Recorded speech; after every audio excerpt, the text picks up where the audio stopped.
मैं Mukesh Kumar 11th class के chemistry के सभी स्टूडेंट्स का अपने इस YouTube channel Mukesh chemistry lectures पर वेलकम करता हूं। बच्चों, आज के मेरे इस लेक्चर का टॉपिक है परमाणु ऑर्बिटल या कक्षक। बच्चों, परमाणु ऑर्बिटल या कक्षक परमाणु संरचना का एक बहुत ही इंपॉर्टेंट टॉपिक है, इसलिए बच्चों आप इस लेक्चर वीडियो को लास्ट तक जरूर देखें, जिससे कि आपको परमाणु ऑर्बिटल या कक्षक की कॉन्सेप्ट समझ में आ जाए। बच्चों, इस लेक्चर वीडियो में मैं आपको बताने जा रहा हूं कि परमाणु ऑर्बिटल या कक्षक क्या होते हैं, ये कितने प्रकार के होते हैं और इनका आकार कैसा होता है। इसलिए आप लोग अपनी कॉपी और पेन के साथ रेडी हो जाएं इस टॉपिक को समझने के लिए और इसका नोट्स अपनी कॉपी में राइट डाउन करने के लिए। तो बच्चों, अब बात करते हैं परमाणु ऑर्बिटल या कक्षक की। बच्चों, द्रव्य की द्वैतीय प्रकृति का सिद्धांत हमें यह बताता है कि जब द्रव्य के अति सूक्ष्म कण गतिशील अवस्था में होते हैं तो उनकी प्रकृति कण जैसी होने के साथ साथ तरंग जैसी भी होती है।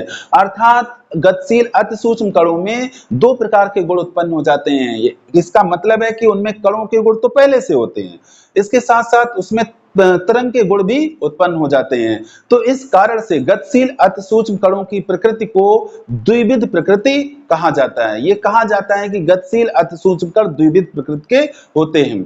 अब बच्चों जरा बात कर लेते हैं इलेक्ट्रॉन की।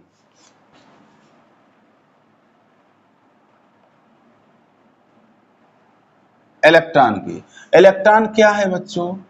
ये परमाणविक कण है और इसका मतलब ये हुआ कि ये द्रव्य का क्या है? अति सूक्ष्म कण, द्रव्य का अति सूक्ष्म कण है। अब बच्चों, द्रव्य की द्विविध प्रकृति के सिद्धांत से पहले की कॉन्सेप्ट पर आते हैं।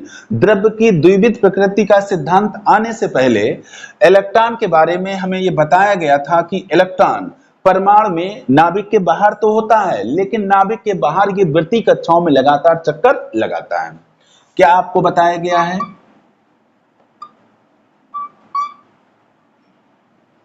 इस तरह से नाभिक के बाहर ये वृत्तीय कक्षाएं हैं और इन वृत्तीय कक्षाओं में इलेक्ट्रॉन क्या करता है? गति करता है। ये हमें बोहर के परमाणु मॉडल में ये बात क्लियर की गई थी कि इलेक्ट्रॉन नाभिक के बाहर वृत्तीय कक्षाओं में लगातार क्या करते हैं? गति करते हैं और बिना ऊर्जा का उत्सर्जन किए गति करते हैं। ये बच्चों तब का है परमाणु मॉडल जब इलेक्ट्रॉन को केवल कण माना जाता था। इलेक्ट्रॉन को क्या माना जाता था? कण माना जाता था। लेकिन जब द्रव्य की द्विविध प्रकृति का सिद्धांत आया, जो कि साइंटिस्ट डी ब्रोगली ने दिया था, तो उसमें यह बात क्लियर हुई कि नहीं भाई, जब द्रव्य के अति सूक्ष्म कण गति करते हैं तो उनकी प्रकृति कण जैसी होने के साथ साथ कैसी होती है? तरंग जैसी भी होती है। कैसी होती है? तरंग जैसी भी होती है, यानी कि उनमें कणों के लक्षण तो होते हैं, साथ साथ उनमें तरंगों के लक्षण भी उत्पन्न हो जाते हैं। तो जब ये सिद्धांत आया तो ये बोहर का जो कॉन्सेप्ट था कि इलेक्ट्रॉन नाभिक के बाहर स्पष्ट वृत्तीय कक्षाओं में गति करते हैं बिना ऊर्जा का उत्सर्जन किए, ये कॉन्सेप्ट बच्चों गलत साबित हुई। क्यों गलत साबित हुई? क्योंकि इलेक्ट्रॉन में चूंकि दो प्रकार के गुण हैं, इसलिए उसकी एग्जैक्ट लोकेशन का पता लगा पाना पॉसिबल नहीं है। जैसा कि बच्चों हाइजेनबर्ग के अनिश्चितता के सिद्धांत में क्लियर कर दिया गया था कि गतिशील अति सूक्ष्म कण की स्थिति और संवेग दोनों का एक साथ यथार्थ निर्धारण असंभव है।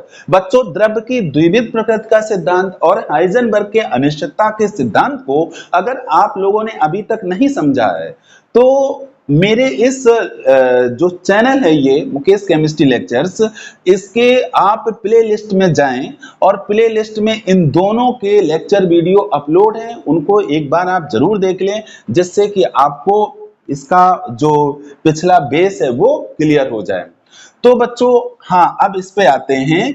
तो जब ये पता चला कि इलेक्ट्रॉन जो है ये अति सूक्ष्म कण है और अति सूक्ष्म कण होने के कारण ये जब गति करता है तो इसमें दो प्रकार के गुण उत्पन्न हो जाते हैं।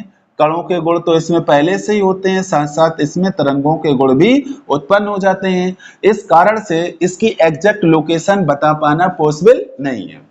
तो अब इस पर जब साइंटिस्टों ने विचार किया, इस पर रिसर्च की, तो ये कंक्लूजन निकल के आया कि परमाणु में नाभिक के चारों ओर कोई भी स्पष्ट वृत्तीय कक्षा नहीं है, जैसा कि बोहर के परमाणु मॉडल में पहले से बताया गया था। तो ये बताया साइंटिस्टों ने कि नहीं, परमाणु नाभिक के बाहर कोई भी स्पष्ट वृत्तीय कक्षा नहीं है। स्पष्ट वृत्तीय कक्षा नहीं है, बल्कि नाभिक के बाहर विभिन्न प्रकार के विभिन्न आकृति के त्रिविम क्षेत्र हैं। त्रिविम बच्चों, त्रिविम का मतलब है तीन विमाओं वाला क्षेत्र। त्रिविम का मतलब है तीन विमाओं वाला क्षेत्र। जैसे बच्चों द्विविम होता है, द्विविम, द्विविम का मतलब दो विमाओं वाला क्षेत्र, त्रिविम का मतलब तीन विमाओं वाला क्षेत्र। बच्चों यहां विमाओं से मतलब है दिशा से, विमाओं से मतलब है दिशा से। जो द्विविमीय क्षेत्र होता है उसको द्विविम क्षेत्र कहते हैं, और बच्चों जो सामान्य क्षेत्र होता है उसको द्विविमीय क्षेत्र ही कहते हैं। द्विविमीय क्षेत्र में बच्चों दो अक्षें होती हैं, एक्स अक्ष और वाई अक्ष। जो त्रिविमीय क्षेत्र होता है उसमें बच्चों तीन अक्षें हो जाती हैं, एक्स वाई तो पहले से होती हैं, इसमें एक तीसरी अक्ष आ जाती है, कौन सी? जेड अक्ष। बच्चों एक्स अक्ष, वाई अक्ष और जेड अक्ष तीनों एक परस्पर लंबवत होती हैं। इसको बच्चों मैं इस तरह से आपको समझाता हूं। जैसे बच्चों मैंने यहां पर इसको मान लिया एक्स अक्ष, ये जो क्षैतिज अक्ष है ये एक्स अक्ष है, और ये हो गई वर्टिकल एक्सिस, तो इसको मान लिया वाई अक्ष। अब बच्चों जो जेड अक्ष होती है, जेड अक्ष इस तरह की होती है, इसको मान लिया हमने जेड अक्ष। तो आप देख रहे एक्स अक्ष, वाई अक्ष और जेड अक्ष, तो ये तीनों अक्षें परस्पर कितने अंश का कोण बना रही हैं बच्चों? 90 अंश का कोण बना रही हैं, यानी कि तीनों अक्षें परस्पर लंबवत होती हैं। अब बच्चों ये जो जेड अक्ष है, ये जो जेड अक्ष जो हमने यहाँ बनाई है, ये एक्चुअली में बच्चों ऐसी होती है, लेकिन इस तरह की हम यहाँ बोर्ड पर नहीं दिखा सकते इसको, इसलिए बच्चों इस कारण से इसको ऐसा बना दिया जाता है।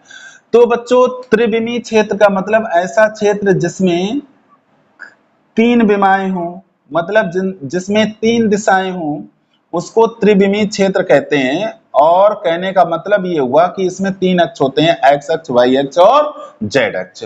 तो साइंटिस्टों ने कहा कि परमाणु में नाभिक के बाहर कोई स्पष्ट वृत्तीय कक्षा नहीं है, बल्कि विभिन्न आकार के क्या है? त्रिविम क्षेत्र हैं, तीन विमाओं वाले क्षेत्र हैं जिनमें इलेक्ट्रॉन पाया जाता है। तो यहां तक कि बच्चों आपको तस्वीर क्लियर हुई होगी कि परमाणु में जो नाभिक होता है, नाभिक के बाहर कोई भी स्पष्ट वृत्तीय कक्षा नहीं है, जैसा कि बोर के परमाणु मॉडल में आपको बताया गया था। तो स्पष्ट वृत्तीय कक्षा नहीं है, उसकी जगह पर विभिन्न प्रकार के त्रिविम क्षेत्र हैं, विभिन्न प्रकार के या विभिन्न आकार के त्रिविम क्षेत्र हैं, तीन विमाओं वाले क्षेत्र हैं जिसमें इलेक्ट्रॉन पाया जाता है।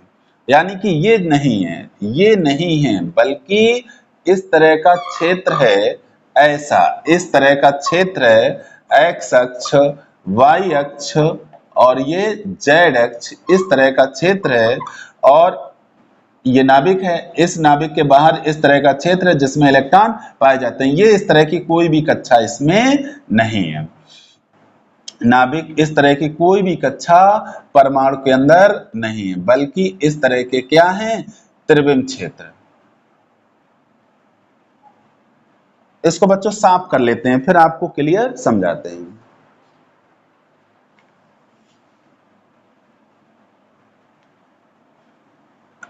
तो ये बताया गया कि जो परमाणु है उसमें नाभिक के बाहर क्या है? नाभिक के बाहर विभिन्न आकार के त्रिविम क्षेत्र हैं जिनमें इलेक्ट्रॉन पाया जाता है। इसको मान लेते हैं एक्स अक्ष, वाई अक्ष और जेड अक्ष।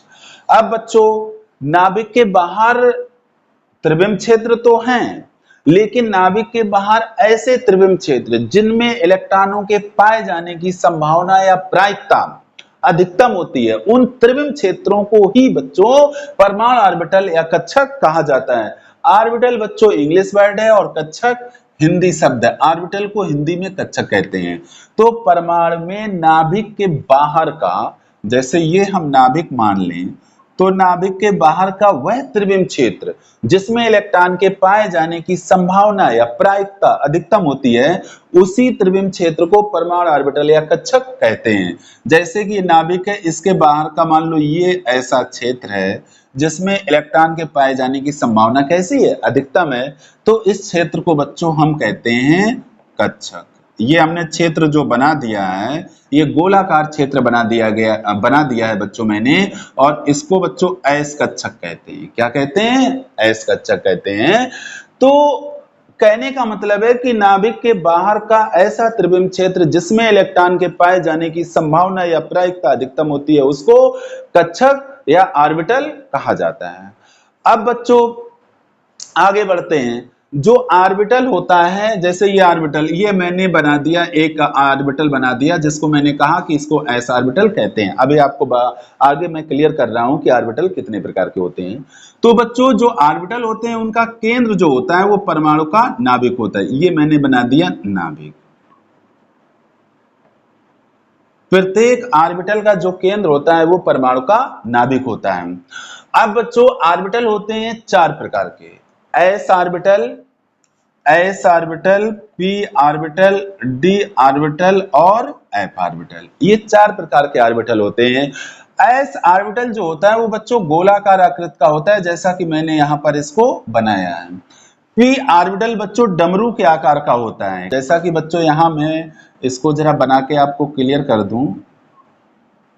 ये पी ऑर्बिटल है बच्चों। पी ऑर्बिटल बाद में आपको मैं बताऊंगा कि पी ऑर्बिटल 3 प्रकार के होते हैं, पी एक्स, पी वाई और पी जेड।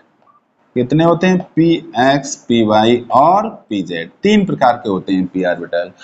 तो बच्चों कहने का मतलब है जितने ऑर्बिटल हैं उन सबका जो केंद्र है, जो सेंटर है, वो परमाणु का नाभिक होता है। अब बच्चों जो ऑर्बिटल हम बनाते हैं, जो क्वेश्चनों में जो ऑर्बिटल के लिए जो सिंबल यूज करते हैं, वो एक बॉक्स बनाते हैं। क्या बनाते हैं? बॉक्स। परमाणु ऑर्बिटल के लिए जो हम सिंबल यूज करते हैं उसमें एक क्या बनाते हैं? बॉक्स बनाते हैं। इस तरह का बॉक्स छोटा सा बनाते हैं जो बताता है परमाणु ऑर्बिटल या कक्षक को। और बच्चों एक कक्षक में अधिकतम 2 इलेक्ट्रॉन रह सकते हैं जिनकी चक्कर की दिशाएं विपरीत होती हैं। अगर एक बच्चों दक्षिणावर्त दिशा में रहता है तो दूसरा रहेगा वामावर्त दिशा में। ये बच्चों इलेक्ट्रॉन को हाफ एरो से डिनोट करते हैं। अगर इलेक्ट्रॉन अपवार्ड डायरेक्शन में है, हाफ एरो अगर अपवार्ड डायरेक्शन में ऊपर की ओर है, तो वो दिशा बच्चों कहलाती है दक्षिणावर्त। दक्षिणावर्त। तो ये क्या बता रही है दिशा? दक्षिणावर्त दिशा। मतलब इलेक्ट्रॉन दक्षिणावर्त दिशा में क्या कर रहा है? चक्रण कर रहा है। अगर इलेक्ट्रॉन का एरो डाउनवर्ड डायरेक्शन में है तो इसका मतलब है कि इलेक्ट्रॉन वामावर्त दिशा में चक्रण कर रहा है। तो इलेक्ट्रॉन के चक्रण की 2 ही दिशाएं होती हैं, दक्षिणावर्त या वामावर्त। अगर इलेक्ट्रॉन दक्षिणावर्त दिशा में चक्रण कर रहा है तो उसको अपवार्ड डायरेक्शन में एरो की नोक को डिनोट करके हम उसको प्रदर्शित करते हैं। और अगर इलेक्ट्रॉन वामावर्त डायरेक्शन में चक्रण कर रहा है, स्पिन कर रहा है, तो उसको डाउनवर्ड डायरेक्शन में एरो का मुख करके उसको डिनोट किया जाता है। अब बच्चों थोड़ा आगे बढ़ते हैं।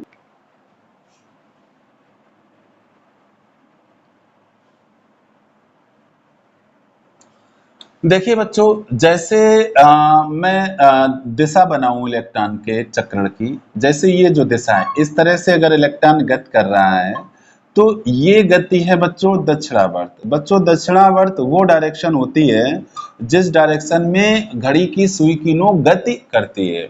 इसके विपरीत अगर इलेक्ट्रॉन हमारा ऐसे गति कर रहा है, ऐसे आ रहा है, ऐसे, तो ये घड़ी की सुई के विपरीत दिशा है। इसको बच्चों वामावर्त कहते हैं। क्या कहते हैं? वामावर्त कहते हैं। तो बच्चों आप समझ पा रहे होंगे ये वामावर्त है, ये दक्षिणावर्त है। दक्षिणावर्त को बच्चों इंग्लिश में बोलते हैं क्लॉकवाइज और वामावर्त को बोलते हैं बच्चों एंटी क्लॉकवाइज। तो बच्चों ये चीज आपको समझ में आ रही होगी कि जो ऑर्बिटल या कक्षक होता है उसको उसका जनरल जो सिंबल है वो बॉक्स है, और बॉक्स में अधिकतम 2 इलेक्ट्रॉन रह सकते हैं। कहने का मतलब है कि एक कक्षक में अधिकतम 2 इलेक्ट्रॉन रह सकते हैं जिनके चक्कर की दिशा विपरीत होती है। एक दक्षिणावर्त दिशा में चक्कर करता है, दूसरा वामावर्त दिशा में चक्कर करता है। दक्षिणावर्त दिशा में चक्कर के लिए हाफ एरो की डायरेक्शन अपवर्ड होती है, ऊपर की ओर होती है, और वामावर्त डायरेक्शन को डिनोट करने के लिए हाफ एरो की डायरेक्शन जो होती है वो डाउनवर्ड होती है, यानी कि नीचे की ओर होती है। तो बच्चों यहां मैंने इन सारी बातों को डिस्क्राइब किया हुआ है कि परमाणु ऑर्बिटल क्या है और ये कितने प्रकार का होता है और इसका आकार कैसा होता है। देखिए बच्चों, इलेक्ट्रॉन की तरंग प्रकृति पर आधारित आधुनिक विचारों के अनुसार परमाणु नाभिक के चारों ओर स्पष्ट वृत्तीय कक्षाएं नहीं है, परंतु नाभिक के चारों ओर विभिन्न आकृति के त्रिविम क्षेत्र हैं।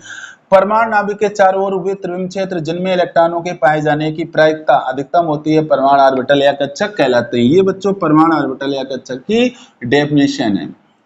प्रत्येक परमाणु ऑर्बिटल का केंद्र परमाणु का नाभिक होता है। एक ऑर्बिटल में अधिकतम 2 इलेक्ट्रॉन रह सकते हैं जिनके स्पिन की दिशाएं विपरीत होती हैं, जैसा कि बच्चों यहां पर मैंने आपको क्लियर करके ये बता दिया है। बहुत इंपॉर्टेंट एनालिसिस है ये, इसलिए इसको ध्यान में रखें। आकृति की दृष्टि से परमाणु ऑर्बिटल 4 प्रकार के होते हैं: S orbital, P orbital, D orbital और एफ ऑर्बिटल।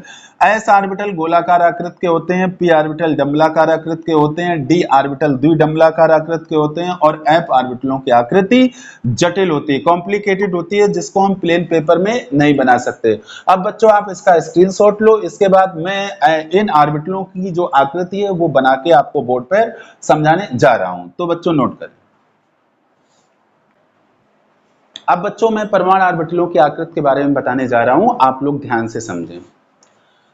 बच्चों पहले बात करते हैं एस ऑर्बिटल की। चूंकि बच्चों मैंने आपको बताया कि परमाणु में नाभिक के बाहर जो क्षेत्र होता है वो त्रिविमीय क्षेत्र होता है, उसमें 3 दिशाएं होती हैं, 3 विमाएं होती हैं, एक्स वाई जेड। इसको बच्चों 3 अक्षों के द्वारा डिनोट करते हैं, एक्स वाई जेड नामक अक्षों के द्वारा डिनोट किया जाता है, और तीनों अक्षें परस्पर लंबवत होती हैं, इसलिए आप किसी को भी एक्स और किसी को वाई और किसी को जेड मान सकते हैं, कोई दिक्कत नहीं है।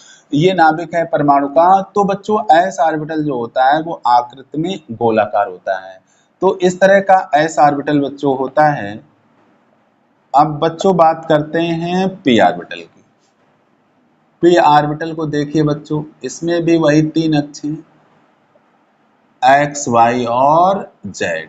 अगर इसको मान लो एक्स मान लिया मैंने, इसको वाई मान लिया, इसको जेड, तो ये परमाणु का नाभिक है। तो एस ऑर्बिट पी एक्स जो ऑर्बिटल होती है ये पी एक्स है बच्चों।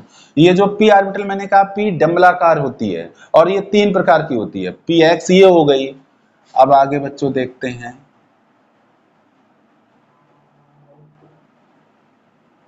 ये एक्स अक्ष, ये वाई अक्ष और ये जेड अक्ष। तो पी वाई होती है वाई अक्ष के परितः, ये पी वाई अक्ष हो गई। अब बात करते हैं बच्चों पी जेड की। एक्स वाई और ये जेड है, तो पी जेड जो होती है वो बच्चों जेड अक्ष के परितः होती है, ये बच्चों हो गई पी जेड। तो पी जो ऑर्बिटल है वो बच्चों डंबलाकार है और ये 3 प्रकार की होती है, P X, P Y and P Z. अब बच्चों बात करते हैं डी ऑर्बिटल्स की। बच्चों डी ऑर्बिटल 5 प्रकार के होते हैं, कौन कौन? D X Y, D Y Z, D Z X, D X square minus Y square और डी जेड स्क्वायर। बच्चों जो डी ऑर्बिटल का शेप होता है ये द्विडंबलाकार होता है, इसमें 2 डंबल आपस में जुड़े होते हैं। कितने अंश पर बच्चों? ये 90 अंश पर 2 डंबल आपस में जुड़े होते हैं। अब जरा डी एक्स वाई ऑर्बिटल का शेप बताएं आपको। इसके लिए बच्चों सरलता के लिए, ताकि इसका जो शेप आसानी से बन जाए, तो जैसे डी एक्स वाई ऑर्बिटल का जब हम शेप बनाते हैं तो 2 ही अक्षें बनाएंगे, यहाँ पर तीसरी अक्ष को नहीं दिखाएंगे, हालांकि वो होती है लेकिन उसको यहाँ दिखाएंगे नहीं, ताकि इसका शेप सही ढंग से समझ में आपको आ जाए।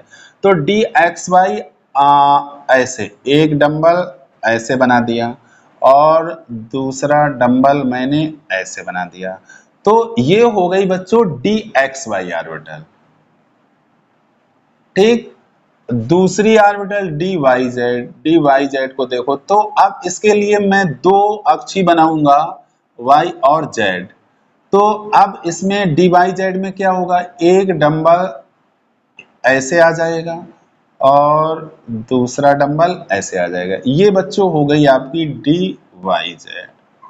अब dz दो दो अक्ष बनाने से, शो करने से फिगर इसका जो है वो आसानी से आप बना सकते हैं और आसानी से समझा सकते हैं। तीसरी अक्ष बच्चों ऐसी होती है और उसको मैंने क्या कहा, उसको दिखा तो देते हैं प्लेन पेपर में, लेकिन वो रियलिटी में ऐसी होती है, ऐसी आर पार होती है।